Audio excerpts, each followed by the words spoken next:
जय हिंद दोस्तों, स्वागत है आपका एनजे हिंदी एकेडमी पर। मैं निर्मल जलाया स्वागत करता हूं आप लोगों का। दोस्तों, आज का जो टॉपिक हमारा रहने वाला है वो अलंकार रहने वाला है। जैसा कि मैं आप लोगों को बता रहा हूं कि एनजे हिंदी एकेडमी पर हमने हिंदी का पूरा व्याकरण के हर एक टॉपिक को बड़े डीप में मैंने आप लोगों को समझाया हुआ है। इसमें पहले वर्णमाला, संधि, समास या फिर संज्ञा, सर्वनाम, ये सारे टॉपिक हमारे हो चुके हैं।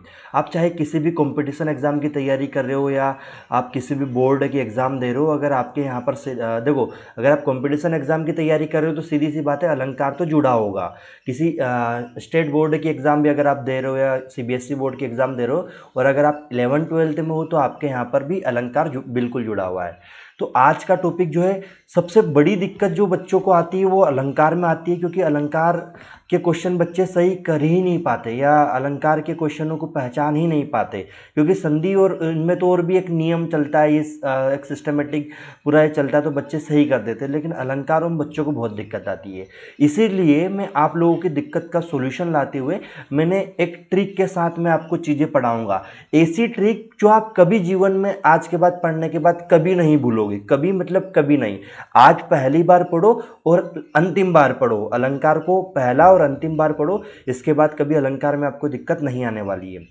बस बने रहना है आपको वीडियो के अंत तक, क्योंकि ऐसे ऐसे एग्जाम्पल मैंने रखे हैं और ऐसी ट्रिक मैंने बनाई है कि अलंकार का चाहे कोई सा भी प्रकार हो, मैंने अलंकार के सारे प्रकारों को यहाँ पर चीज़ों को डिस्कस किया है ना, और सारे अलंकारों को मैंने बहुत बेहतरीन तरीके से आपको समझाने का प्रयास किया है। तो वीडियो के अंत तक जरूर बने रहना। चलो बात करते अलंकार। तो इस शब्द की परिभाषा या इस शब्द का अर्थ ही क्या होता है। सबसे पहले तो हम किसी शब्द का अर्थ ही देखते हैं। जैसे हमने संधि पढ़ी थी तो संधि का सब अर्थ देखा था हमने समास पढ़ा तो समास का अर्थ देखा हमने। अब उसी प्रकार से अलंकार पढ़ रहे तो अलंकार का अर्थ एक्चुअल में है क्या मेरे भाइयों, मेरे दोस्तों, मेरे बच्चों, इसका अर्थ होता क्या है। तो अलंकार का जो अर्थ होता है मेरे दोस्तों की, अलंकार का अर्थ जो होता है, इसका अगर हम संधि विच्छेद करते तो ये होता है अलम प्लस कार। अलम प्लस कार। अब इस अलम का अर्थ क्या होता है, तो अलम का अर्थ होता है आभूषण या गहना। अच्छा, एक सिचुएशन में आपको दे रहा हूं कि आप खुद बताना, अगर इसमें कोई गर्ल्स है वीडियो देख रही है तो गर्ल्स भी होंगी और बॉयज भी होंगे, तो आप लोग खुद देखना कि जब तक गर्ल्स है यानी कि जो महिलाएं हैं, जब तक श्रृंगार नहीं करती, यानी कि जब तक अपने आप को मेकअप के साथ नहीं डालती, वो उतनी सुंदर नहीं दिखती जितनी मेकअप के बाद दिखती है या श्रृंगार के बाद दिखती है। यानी जो आभूषण वो पहनती है, जो गहने वो गले में नेकलेस, कान में एयर रिंग, नाक में जो भी कहती है, यहाँ पर पता नहीं क्या क्या पहनते हैं वो, तो ये लोग जब पहनने के बाद जितने सुंदर दिखते, पहनने से पहले उतने सुंदर नहीं दिखाई देते, उतने खूबसूरत नहीं दिखाई देते। ठीक काव्य का भी है। काव्य में जब तक आप लोग सुंदरता उसको बढ़ाने के लिए ऐसी चीज़ों का नहीं प्रयोग करोगे, यानी आभूषण के उसके गहनों का प्रयोग नहीं करोगे, काव्य भी उतना सुंदर नहीं दिखाई देगा। अगर आपने काव्य में उसके आभूषण के यानी काव्य के आभूषण का प्रयोग किया है, यानी कि अलंकार का प्रयोग किया, तो काव्य बड़ा सुंदर दिखाई देगा, मनमोहक रहेगा, आपको काव्य को पढ़ने में मजा आएगा। तो यहाँ पर उसी शब्द को हमने डिवाइड करके आपको बताया कि अलंकार का अर्थ होता है अलम प्लस कार। अगर उसको दो भागों में बांट के देखते हैं, इसका संधि करके देखते हैं, तो अलम प्लस कार होता है। और मैं आपको बता दूं कि जो अलम का अर्थ होता है, इसका मतलब होता है आभूषण या गहना।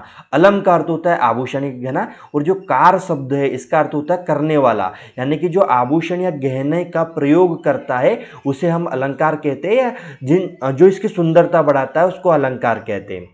ठीक सिचुएशन मैंने नीचे लिखी हुई है, तो मैं उम्मीद कर रहा हूँ कि आपको कम से कम अलंकार का अर्थ तो समझ में आया होगा कि अलंकार का अर्थ क्या होता है। अलम प्लस कार, यानी कि जो अलम का अर्थ होता है आभूषण और कार का मतलब होता है करने वाला, यानी जो गहनों या आभूषण का प्रयोग करता है और उनसे अपने आप की सुंदरता बढ़ाता है, उसे अलंकार कहते हैं। ठीक है, आगे बात करते हैं। जिस प्रकार एक स्त्री अपने शरीर की शोभा बढ़ाने के लिए आभूषण यानी गहने पहनती है, उसी प्रकार काव्य की शोभा बढ़ाने के लिए अलंकार का प्रयोग किया जाता है।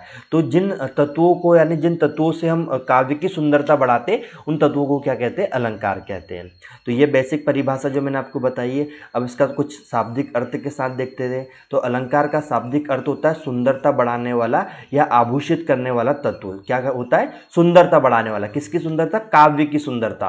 काव्य क्या होता है? काव्य हमारा कविता या जो रचना हमारी पद्य साहित्य में होती है उन्हें हम काव्य कहते हैं। पद्य साहित्य वाली जो रचनाएं होती है उन्हें काव्य कहते हैं, और इनकी सुंदरता बढ़ाने वाली तत्व को हम अलंकार कहते हैं, या विभूषित करने वाले। विभूषित का मतलब भी होता है सजाने वाला जो तत्व होता है उसे अलंकार कहते हैं।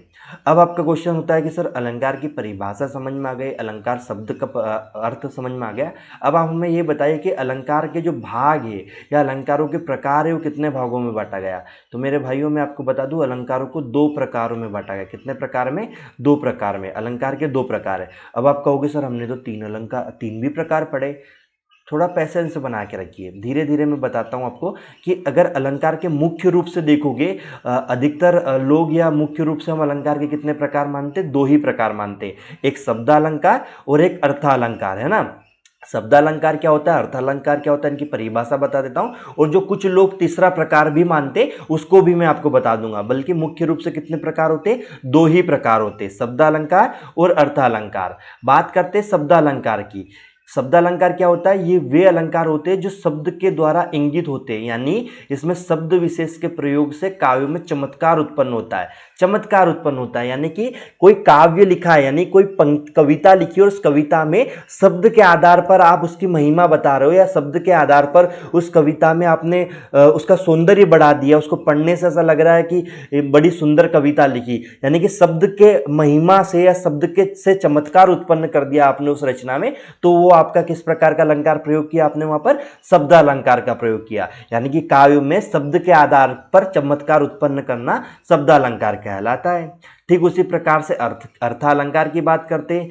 अर्थालंकार में क्या होता है? जहां पर अर्थ के आधार पर क्या होता है? अर्थ के आधार पर अर्थगत चमत्कार, यानी कि जिस कविता को आप लिख रहे हो उसमें उसके शब्दों के अर्थ के आधार पर उसमें चमत्कार उत्पन्न हो रहा है, वहां पर आपका क्या हो जाता है? अर्थालंकार हो जाता है। ठीक है, तो ये शब्दालंकार और अर्थालंकार 2 प्रकार हो गए। दोनों प्रकार आपको समझ में आ गए कि जहां पर कविता में शब्दों के आधार पर चमत्कार उत्पन्न हो जाता है वहां शब्दालंकार, और जहां पर अर्थ के आधार पर चमत्कार उत्पन्न होता है वहां पर अर्थालंकार होता है।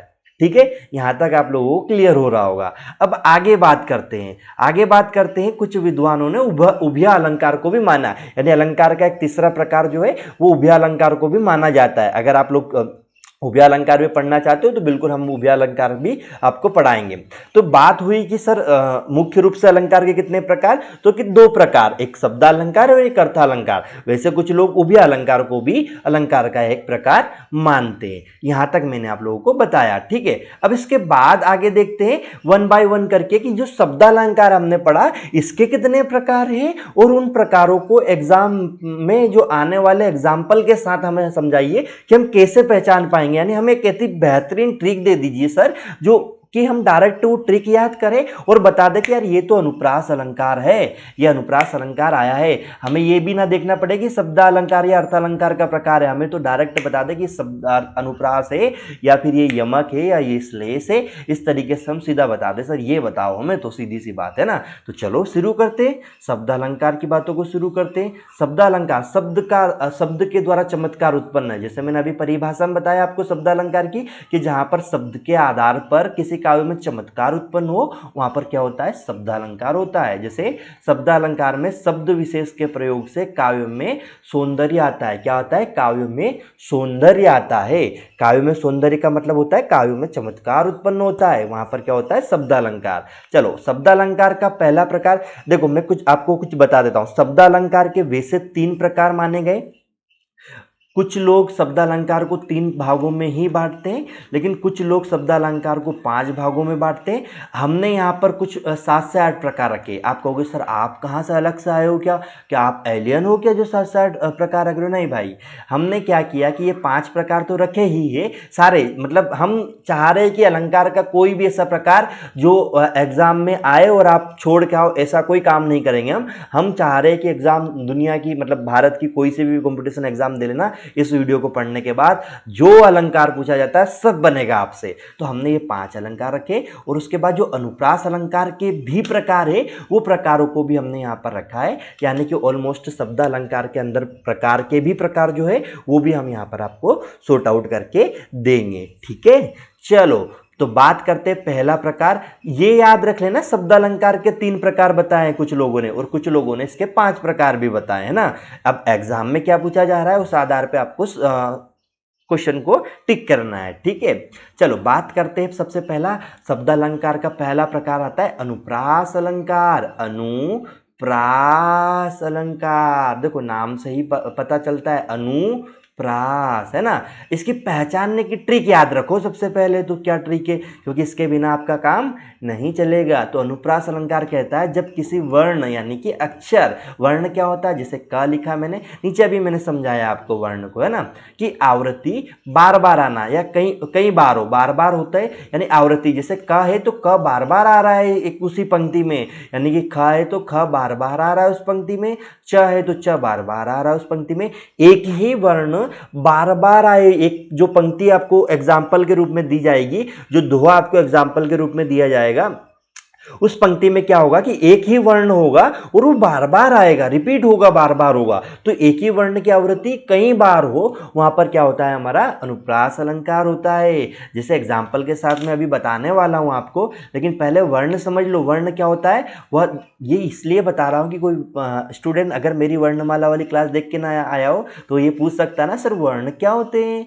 तो मैं बताऊंगा कि वर्ण वह छोटी से छोटी ध्वनि होती है जिसके और टुकड़े नहीं किए जा सकते। यानी कि सपोज करो या एग्जाम्पल से बताओ, ये का लिखा है, अब का को तोड़ के बताओ, नहीं तोड़ पाओगे ना का को। का कोई टूटना नहीं होता है, का टूट ही नहीं सकता है ना।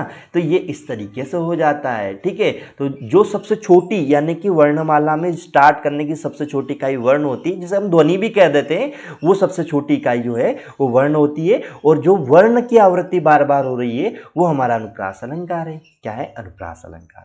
जैसे एग्जाम्पल के साथ ट्रिक, एग्जाम्पल में ट्रिक लगा के बताऊंगा मैं आप लोगों को। जैसे लिखा है चारू चनकी चंचल किरणें, बहुत फेमस एग्जाम्पल है। अगर कोई भी अनुप्रास समझा रहा है इस दुनिया में या भारत में, कोई भी टीचर अगर अनुप्रास समझा रहा है तो ऐसा हो ही नहीं सकता कि उसने चारू चनकी चंचल किरणें नहीं रखी है। चाहे वो स्कूलिंग वाला टीचर हो, चाहे कॉम्पिटिशन वाला टीचर हो, या चाहे कॉम्पिटिशन वाले बच्चे हो, चाहे स्कूलिंग वाले बच्चे हो। देखो चारू चनकी चंचल किरणें, चारू चनकी चंचल किरणें, चाहे चाहे चाहे, च च च आ रहा है। यहाँ च की आवृत्ति क्या हो रही है, बार बार। आपने आंख मिचकर क्या लगा दिया, अनुप्रास लगा दिया। चलो अगला देख लेते। मधुर मधुर मुस्कान मनोहर मनोज व्यास की उजियाला। माँ शब्द आया, मधुर में माँ, मधुर में माँ, मुस्कान में माँ, मनोहर में माँ, मनोज में माँ, यानी माँ की आवृत्ति बार बार बार बार हो रही है। तो कौन सा अलंकार होगा, अनुप्रास होगा। क्यों होगा, क्योंकि अभी पढ़ के आए सर हम, अभी आपने बताया था हमें, क्या बताया था हमें सर, कि सर आपने तो कहा था अभी हमें कि सर इस प्रकार के अलंकारों को क्या कहते हैं, अनुप्रास कहते हैं। जैसे रघुपति राघव राजा राम, पतित पावन सीताराम। देखो र और प की आवृत्ति, चलो प को छोड़ो, र की आवृत्ति बार बार हो रही है ना, र र र, रघुपति राघव राजा राम, पतित पावन सीताराम। रा रहा है तो र की आवृत्ति बार बार आ रही, तो क्या हुआ, अनुप्रास अलंकार है। अभी भी समझ में नहीं है, रुको, तुम जाओ जेनजीज बच्चे हो, है ना, क्योंकि नेपाल में क्या क्रांति चल रही है, जेनजी वाली क्रांति चल रही है। यानी तुम अभी के बच्चे हो, 2000 के बाद वाले या बच्चे हो, तो तुम्हें कैसे समझाना पड़ेगा, लैला तुझे लुट लेगी लिख के ले ले। आया समझ में आ गया गाना कौन सा है, किसका है, बता दोगे, कि लैला तुझे लुट लेगी लिख के ले ले। क्या आ रहा है, ला ला ला ला ला ला ला ला ला, तो ल आया तो कौन सा अलंकार होगा, अनुप्रास अलंकार होगा, है ना। चंदू के चाचा ने चांदनी रात में चंदू की चाची को चम्मच से चटा दिया। ये क्या हुआ, चाया चाया। देखो भाई गलत मत लेना, ये एग्जाम्पल सही है ना, क्योंकि यहाँ पर कुछ डबल मीनिंग निकालने वाले बच्चे भी यूट्यूब पे आ जाते हैं, शरारती बच्चे। चलो शरारती बच्चे कर दो यूट्यूब के नीचे कमेंट, क्या सोच रहे हो तुम लोग, फालतू फालतू की चीज़ें। हालांकि हमने यूट्यूब में वो फंक्शन लगा रखा है कि तुम गलत चीज़ लिखोगे वो यहाँ पर लिखाएगी नहीं, तुम्हारा जो कमेंट है वो गलत ऑटोमेटिक डिलीट हो जाएगा ना। तो ये जो है, आप चाहे किसी भी अभी वर्तमान के गानों को ले लो, वर्तमान के भजनों को ले लो, पुराने ज़माने की कोई पंक्ति ले लो, या वर्तमान की कोई कविता ले लो, जहां पर कोई वर्ण बार बार रिपीट होता है वो ये मान के चलो वो अनुप्रास अलंकार है। मुझे नहीं लगता इसके बाद जीवन में अनुप्रास अलंकार तुम भूलोगे, क्योंकि लैला तुझे लुट लेगी लिख के ले। तो बेटा याद कर लो, अन्यथा लैला लुट लेगी। ठीक है, चलो तो ये अनुप्रास अलंकार में यानी कि एक ही वर्ण क्या हो रही थी, बार बार हो रही है। चलो आगे देखते हैं। यह अलंकार शब्दों या वाक्यों के बार बार आवृत्ति होने पर भी हो सकता है। देखो, शब्दों या वाक्यों के बार बार आवृत्ति होने पर, यानी कि देखो वर्ण की आवृत्ति हो रही तो अनुप्रास तो होगा, लेकिन कभी कभी क्या होता है कि यहाँ पर वाक्य या शब्द की आवृत्ति भी बार बार होती है। तो कभी कभी ऐसा कुछ एग्जाम्पल आते हैं जहां पर हमारा अनुप्रास ही होता है, जैसे परदेसी परदेसी जाना नहीं, ये मुझे छोड़कर जाना नहीं, तो परदेसी परदेसी जाना नहीं में प भी रिपीट हो रहा, र भी रिपीट हो रहा, द भी रिपीट हो रहा, स भी रिपीट हो रहा, यानी एक ही शब्द बार बार रिपीट हो रहा है। तो ये भी हमारा अनुप्रास होगा कि साजन साजन तेरी दुल्हन, तो इसमें साजन साजन ये रिपीट हो रहा है। तो इस प्रकार के भी क्या होते हैं, हमारे अनुप्रास अलंकार होते हैं। हालांकि ये एग्जाम्पल कम आते हैं, जो मैंने ये ऊपर वाला एग्जाम्पल दिए भर के एग्जाम्पल आते हैं। और मैं यकीन के साथ कह रहा हूँ, चाहे तुम UPSI MPSI कोई भी MP टेट वर्ग 1 2 3 या दुनिया की कोई सी भी एग्जाम दे रहे हो, अलंकार अगर कर रहे हो तो मेरी गारंटी यहाँ से क्वेश्चन गलत नहीं होगा। ठीक है, इस वीडियो को बस एंड तक देखना। क्या करना है, एंड तक देखना है। ठीक है, चलो यमक अलंकार की बात करते हैं। शब्द अलंकार का दूसरा प्रकार जो है वो यमक अलंकार है। शब्द अलंकार का दूसरा प्रकार क्या है, यमक अलंकार है। अब यमक अलंकार कि क्या ट्रिक है ये पहचानो। यमक अलंकार की ट्रिक है जब एक ही शब्द बार बार आए। अब यहाँ पर शब्द की आवृत्ति हो रही, देखो यार चीजें क्लियर रखना। यमक अलंकार में क्या हो रहा है, शब्द की आवृत्ति आ रही है। अनुप्रास में क्या हो रहा था, अनुप्रास में क्या हो रहा था, वर्ण की आवृत्ति हो रही थी। अब यमक में क्या हो रहा है, शब्द की आवृत्ति आ रही है, लेकिन हर बार उसका अर्थ अलग हो। अब अर्थ अलग निकलना है। यमक में याद रखना है कि एक ही शब्द बार बार आएगा, लेकिन हर बार उसका अर्थ जो है वो अलग अलग निकलेगा। ये यमक अलंकार की विशेषता है। शब्द वर्णों का बड़ा रूप होता है। अभी मैं बताया हूं कि शब्द क्या होता है, जैसे एक कमल है तो एक कमल एक शब्द है ना। जैसे किसी का नाम यहाँ पर रमेश है तो रमेश शब्द है। सुरेश है तो सुरेश एक क्या है, वर्ण शब्द है ना। तो ये हमारे शब्द होते हैं। चलो ये तो शब्द वाली बात, ये तो सबको पता होगी। छोटे बच्चे थोड़ी ना हो, आप कहोगे सर छोटी बच्ची थोड़ी ना हूं। उदाहरण देखो, इसके उदाहरण से समझोगे यमक अलंकार को बेहतरीन तरीके से। चलो, कनक कनक ते सोगुनी मादकता दिखाए। देखो एक कनक शब्द है, ये भी कनक शब्द है। अब एक कनक शब्द का अर्थ क्या है, सोना, और दूसरे का अर्थ क्या है, धतूरा। कनक कनक ते सोगुनी मादकता दिखाए, तो यानी कि दो कनक शब्द आए, यानी कि यहाँ पर शब्दों की आवृत्ति बार बार हो रही है, लेकिन हर बार उसका अर्थ अलग निकल रहा है। यानी एक बार सोना आ रहा है, एक बार धतूरा हो रहा है। जैसे काली घटा का घमन घटा, काली घटा का घमन घटा। एक घटा जो है ये काली के साथ आया, इस घटे का अर्थ होता है बादल। क्या होता है, बादल। और ये घमन के साथ जो घटा शब्द आया इसका अर्थ होता है कम होना। हम कहते हैं ना घमन घट गया है यार उसका, तो क्यों, क्योंकि अब फेल हो चुका है वो।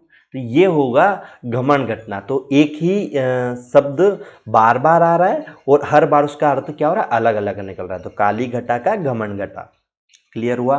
फिर उसके बाद आता है मेरे भाइयों कि माला फेरत जो जुग गया, फिर न मन का फेर, कर का मन का डारी दे, मन का फेर। अब यहाँ पर मन का शब्द दो बार आ रहा है। तो एक जो पहले मन का शब्द आ रहा है उसका मतलब होता है दाने, और दूसरे का मतलब होता है मन या हृदय।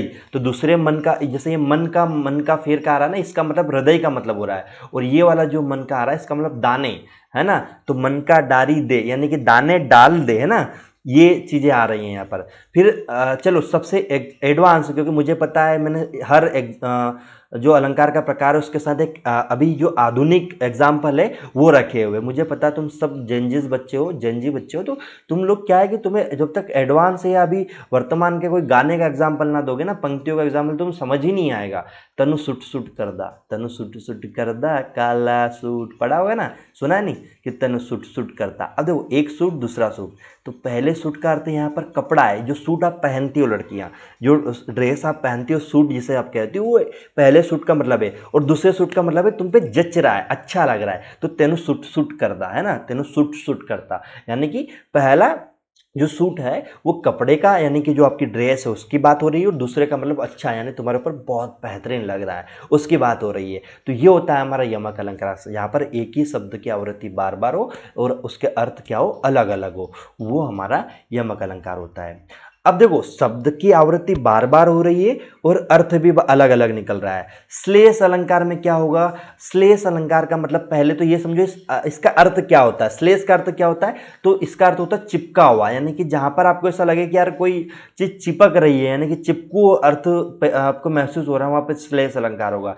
जैसे परिभाषा, इसकी परिभाषा के साथ में अगर या ट्रिक के साथ में आपको समझाऊं, इसकी बेहतरीन ट्रिक है कि जब एक ही शब्द एक बार आए, जब एक ही शब्द एक बार आए लेकिन उसके कई अर्थ निकले, कई अर्थ निकले, यानी शब्द एक बार आएगा लेकिन अर्थ कई बार निकल जाएगा, तो शब्द एक ही होता है लेकिन संदर्भ में उसके भिन्न भिन्न अर्थ निकलते हैं, वो श्लेष अलंकार होता है। ये एग्जाम्पल के साथ में बताऊंगा, थोड़ा रुक जाओ, पेशेंस रखो। जैसे एग्जाम्पल है, रही मन पानी राखिए बिन पानी सब सुन, पानी गए न उभरे मोती मानस चून। अब इस एग्जाम्पल में बहुत सारे बच्चों कहेंगे कि सर पानी शब्द तो बार बार आ गया और इसका अर्थ भी आप कह रहे हो बार अलग अलग निकलेगा, तो सर फिर ये श्लेष और यमक में अर्थ का अनर्थ नहीं कर दोगे आप हमारे लिए। अरे रुको भाई, यहाँ पर ये जो दो पानी है ना, इनका कोई मतलब ही नहीं है इस पंक्ति में, है ना, इस पंक्ति में इनका कोई वैल्यू नहीं है। यहाँ पर सिर्फ ये एक ही बार पानी शब्द आ रहा है और इसी का अर्थ निकल रहा है, पानी गए न उभरे, पानी गए न उभरे मोती मानुष और चून, यानी इस पानी का अर्थ तीन जगह पर अलग अलग निकलेगा, है ना, यानी शब्द एक ही है लेकिन इसका अर्थ अलग अलग निकल रहा है। कैसे निकल रहा है, यहाँ पानी शब्द एक बार आया लेकिन उसके जो अर्थ है वो है मनुष्य के संदर्भ में। अगर आप जैसे यहाँ पर लिखते हो कि पानी का अर्थ अगर मनुष्य के संदर्भ में लोगे तो विनम्रता या इज्जत की बात हो रही। हम कहते हैं ना कि यार उसका तो पानी उतर गया, पानी उतरने का मतलब इंसान का पानी का मतलब ये थोड़ी कि कोई उसके ऊपर पानी लगा था और उतर गया, नहीं, पानी का मतलब उसकी इज्जत चली गई यार। हम कहते हैं बहुत सारे हमारे गांव खेड़े के लोग यही कहते हैं कि यार उसका तो पानी उतर गया, उसका तो चेहरे का पानी उतर गया। चेहरे का पानी मतलब उसकी इज्जत चली गई, विनम्रता चीज़ें हो गई ना। तो इंसान के अंदर पानी होना चाहिए, यानी इंसान के अंदर अपनी खुद की एक इज्जत होनी चाहिए, समाज में एक विनम्रता होनी चाहिए। मोती के संदर्भ में रखोगे तो मोती के ऊपर एक चमक होती है ना, तो वो चमक की बात हो रही पानी की।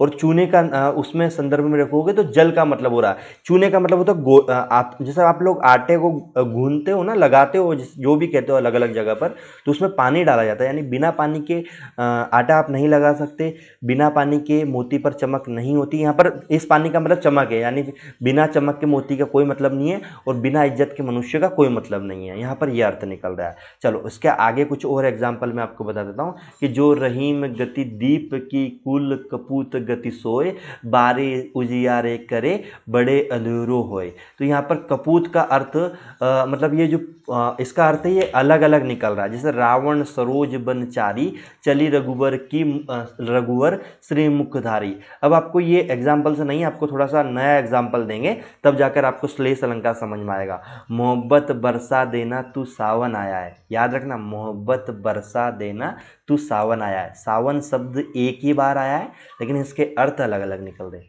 इसके एक से ज़्यादा अर्थ निकल रहे हैं। यहाँ पर यहाँ सावन के दो अर्थ निकल रहे, क्या, पहले सावन यानी महीना, यानी एक अर्थ इसका सावन का महीना, मोहब्बत बरसा देना सावन आया यानी सावन का महीना आया है। फिर दूसरे सावन का अर्थ होता है प्रेम, यानी मोहब्बत बरसा देना सावन यानी उसका प्रेमी आया है, प्रेमी, यानी हम कोई लड़का या लड़की के लिए कहते हैं ना मोहब्बत बरसा देना सावन यानी मेरा प्रेमी आया है ना। तो यहाँ पर शब्द एक ही है और अर्थ उसके दो एक से ज़्यादा निकल रहे हैं ना। तो ऐसे एग्जाम्पलों को हम कहते हैं श्लेष अलंकार का उदाहरण है, ठीक है। तो ये मुझे लगता है कि आप श्लेष अलंकार और यमक अलंकार में कंफ्यूज नहीं होंगे और ये एकदम बेहतरीन तरीके से आप समझे होंगे, ठीक है। फिर आता है पुनरोक्ति अलंकार। देखो मैंने आपको बताया था कि जो हमारा शब्दालंकार है, शब्दालंकार के मुख्य रूप से 3 ही प्रकार है लेकिन कुछ लोग इसके 5 प्रकार मानते हैं। तो आगे ये 5 प्रकार हम देख लेते हैं, फिर उसके बाद कुछ अनुप्रास अलंकार के भी मैंने सब प्रकार यहाँ पे रखे। तो कुल मिला के हम शब्दालंकार के अंदर जो जो चीज़ आती है वो आज देख लेते हैं, ठीक है। फिर आता है पुनरोक्ति अलंकार, ये भी शब्दालंकार के अंतर्गत ही आते हैं। देखो पहचानने की ट्रिक है, जब कोई शब्द 2 बार दोहराया जाए लेकिन उसका अर्थ एक ही हो, फिर बोल रहा हूँ, यमक वाला कंफ्यूजन यहाँ मत करना। आप बोलोगे सर यमक में भी हुआ था कि शब्द 2 बार आ रहा है, दोनों बार अर्थ अलग अलग निकल रहा है। तो अर्थ अलग अलग निकल रहा है ना मेरे भाई, बोल रहा हूँ ना, अर्थ अलग अलग निकल रहा है। और पुनरोक्ति में क्या हो रहा है, शब्द तो 2 बार आ रहा है लेकिन अर्थ एक ही निकल रहा है ना। यहाँ पर मैंने अंतर भी क्लियर किया है, यमक में से अंतर, जैसे यमक में शब्द 2 बार आ रहा है, अर्थ भी अलग अलग हो रहा है। पुनरोक्ति में शब्द भी 2 बार आ रहा है लेकिन अर्थ एक ही बार निकल रहा है ना, ये हो रहा है। जैसे झलक दिखला जा, झलक दिखला जा, तो ये झलक झलक दिखला दिखला शब्द तो 2 बार आ रहे लेकिन एक ही अर्थ हो रहा है। झलक यानी कि तुम्हारी एक बार बस एक झलक, झलक का मतलब एक बार बस दिख जाओ, मतलब एक बार बस चेहरा दिखा जाओ, एक बार अपने आप को दिखा जाओ, झलक दिखला जा, है ना। तो दिखला यानी दिखा जा, है ना। तो एक ही शब्द आ रहा है और एक ही मतलब शब्द दो मतलब सॉरी शब्द दो एक से अधिक बार आ रहा है लेकिन अर्थ एक ही निकल रहा है। जैसे एक गाना भी आया था बड़ा फेमस था गब्बर का, कि दिलबर दिलबर, नहीं गब्बर का नहीं था यार, मुझे ध्यान नहीं आ रहा किसका था, लेकिन आई थिंक तमन्ना भाटिया या कुछ ऐसा था कि दिलबर दिलबर, ऐसा गाना था ना, दिलबर दिलबर। तो शब्द तो बार बार आ रहा था दिलबर दिलबर में लेकिन उसका अर्थ एक ही निकल रहा था, दिलबर दिलबर, होश ना खबर है ये कैसा असर है। हाँ हाँ, गब्बर का ही था, है ना।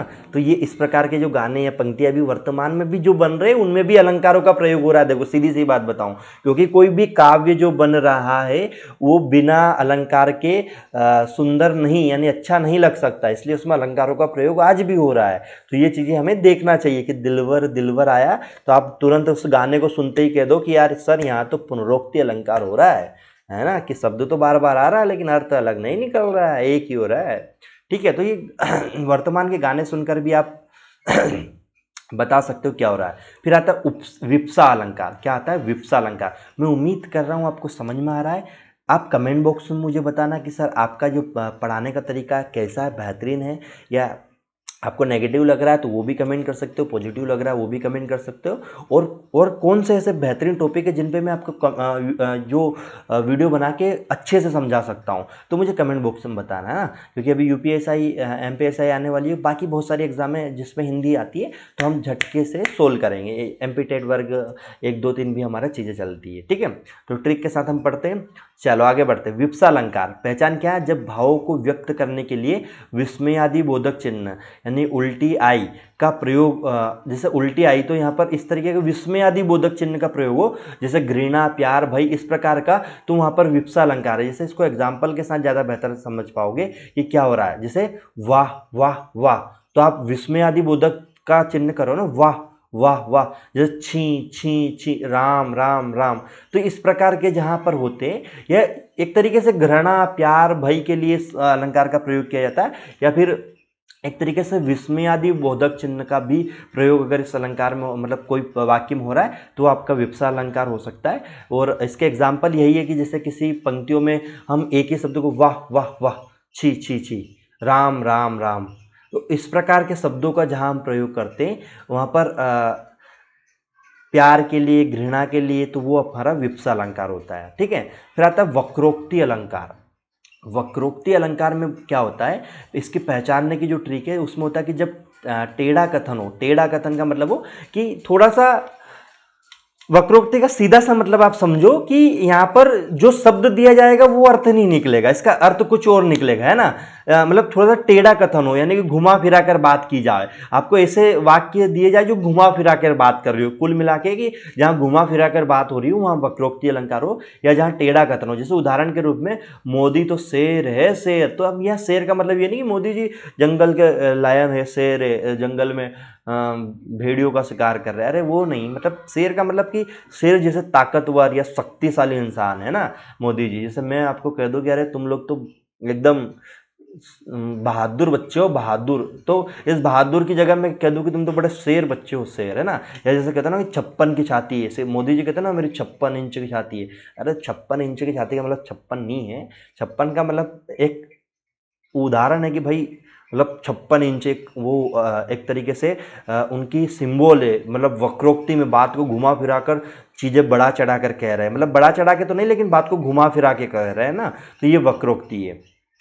फिर आता है अनंत्य अनुप्रास अलंकार, इसमें तुकबंदी होती है। अनंत्य अनुप्रास अलंकार में क्या होती है? तुकबंदी। तुकबंदी यानी कि जो पंक्ति दे होगी उस पंक्ति के हर तुक के बाद में सेम शब्द आपको मिलेगा। तुक का मतलब क्या होता है कि हर जो पंक्ति होगी उसके जो चरण होंगे उन चरणों के बाद में जो शब्द रहेगा, जो वर्ण रहेगा वो आपको सेम मिलेगा, वहां पर तुकबंदी। यानी अंतिम वर्ण या मात्राएं समान होगी, तुकबंदी में होगी, यानी अंतिम वर्ण या जो मात्रा होगी वो समान होगी, जिसे अनंत्य अनुप्रास अलंकार कहते हैं। तुकबंदी भी हम कहते हैं। जैसे मछली जल की रानी है, जीवन उसका पानी है, हाथ लगाओ उधर जाती है, बाहर निकालो मर जाती है। तो हे हे शब्द आ रहा है ना, तो रानी है, पानी है, ना और हा की तुकबंदी आ रही है। तो इस प्रकार की हमारी क्या आ रहा है, यहाँ पर हमारा अनंत्य अनुप्रास अलंकार हो रहा है। क्या हो रहा है? अनंत्य अनुप्रास अलंकार। जैसे लगा दे किसने आग, कहा था तू संशय के नाग, तो नाग आग में ग शब्द आ रहा है ना, तो ये ग शब्द जो है ये तुकबंदी है। यानी कि ये मैं आपको छंद में भी बताऊंगा, एक छंद की भी ट्रिक है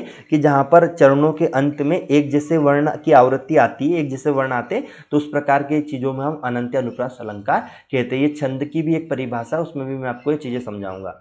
फिर इसका लास्ट पॉइंट हम देखते हैं आज का कि श्रुति अनुप्रास अलंकार किसे कहते हैं। आपको ये श्रुति अनुप्रास अलंकार सुनकर आप क्या कर सकते हो कि आप थोड़ा सा कंफ्यूज हो सकते हो कि सर आपने जो सबसे फर्स्ट में हमें अनुप्रास अलंकार बताया था वो श्रुति अनुप्रास अलंकार। देखो श्रुति अनुप्रास अलंकार किसका प्रकार है, पहले तो ये समझो ये है ही अनुप्रास अलंकार का प्रकार है ना, उसी का भेद है। तो इसकी ट्रिक पहचान देख लो कि जब कानों को मधुर लगने वाले वर्णों की आवृत्ति हो, यानी कि वर्ण की आवृत्ति तो होगी लेकिन ऐसे एग्जाम्पल जो आपके कानों को अच्छो लगे, जैसे रघुपति राघव राजा राम पतित पावन सीता नाम। आप कहोगे सर यही एग्जाम्पल तो अनुप्रास में दिया था। तो मेरे भाई अनुप्रास और श्रुति अनुप्रास में कोई अंतर नहीं है, बस अंतर ये कि हाँ अगर एग्जामिनर ये पूछता है तो वहां पर फिर अनुप्रास अलंकार नहीं देगा, वो श्रुति अनुप्रास देगा। और इसमें एक खासियत ये है कि वो ये श्रुति अनुप्रास अलंकार उसी एग्जाम्पल में लगाया जाएगा या वहीं पर होगा जहां पर सुन को आपको बड़ा अच्छा लगे, यानी मधुर लगे आपके कानों को, वहीं पर होगा। चाहे वर्ण की आवृत्ति बार बार तो कहीं और भी हो सकती है, जैसे कनक कनक ते सोगुनी, अब ये अच्छा नहीं लग रहा, कनक कनक ते सोगुनी मादक तादुगाय, तो ये क तो आ रहा है लेकिन ये अच्छा नहीं लग रहा, तो फिर ये श्रुति अनुप्रास नहीं होगा। श्रुति अनुप्रास वहीं पर होगा जहां पर वर्णों की आवृत्ति भी हो लेकिन वो मधुर लगे आपके कानों को। रघुपति राघव राजा राम पतित पावन सीताराम, तो ये र जो है बड़ा अच्छा लग रहा है आपको, सुनने में बड़ा मधुर लग रहा है। तो ऐसे अलंकारों को श्रुति अनुप्रास अलंकार की श्रेणी में रखा जाए, मतलब ऐसे एग्जाम्पलों को श्रुति अनुप्रास अलंकार की श्रेणी में रखा जाएगा। हालांकि आपकी एग्जाम में डरने वाली बात नहीं है, आपको